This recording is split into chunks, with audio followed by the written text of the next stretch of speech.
Hello बच्चों, चलिए प्रश्न देखते हैं। पारिस्थितिक पिरामिडों के बनाने में निम्नलिखित में से किसका उपयोग नहीं किया जाता है? ऊर्जा प्रवाह की दर, शुष्क भार, ताजा भार, व्यक्तियों की संख्या। आइए जान लेते हैं यहाँ पे हमारे प्रश्न की मुख्य अवधारणा।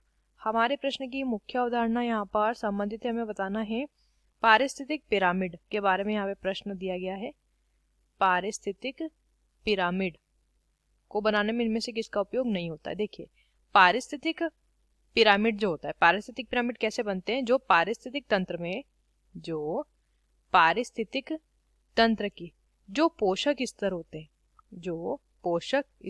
हैं, जब उन पोषक स्तरों को ऊर्जा प्रवाह की दर यानी कि ऊर्जा प्रवाह, उनका भार, उनकी संख्या आदि के आधार पर क्या करते हैं? आदि के आधार पर हम एक पिरामिड में व्यवस्थित करते हैं। एक पिरामिड में क्या करते हैं? व्यवस्थित करते हैं।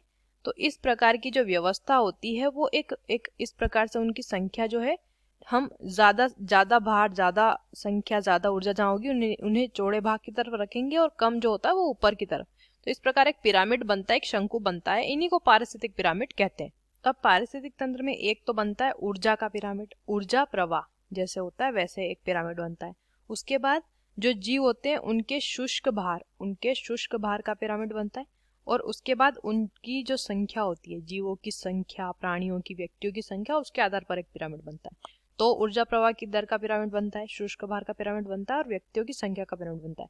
ताजा भार का कभी भी पिरामिड नहीं बनता, क्योंकि ताजा भार में हम जो है पोषण के अनुमान या ऊर्जा का अनुमान नहीं लगा सकते हैं। तो ताजा भार का पिरामिड हम नहीं बनाते। विकल्प सी सही होगा, क्योंकि इसी का प्रयोग नहीं किया जाता है, बाकियों का प्रयोग किया जाता है। आशा करते हैं आपको इस प्रश्न का उत्तर समझ आया होगा। धन्यवाद।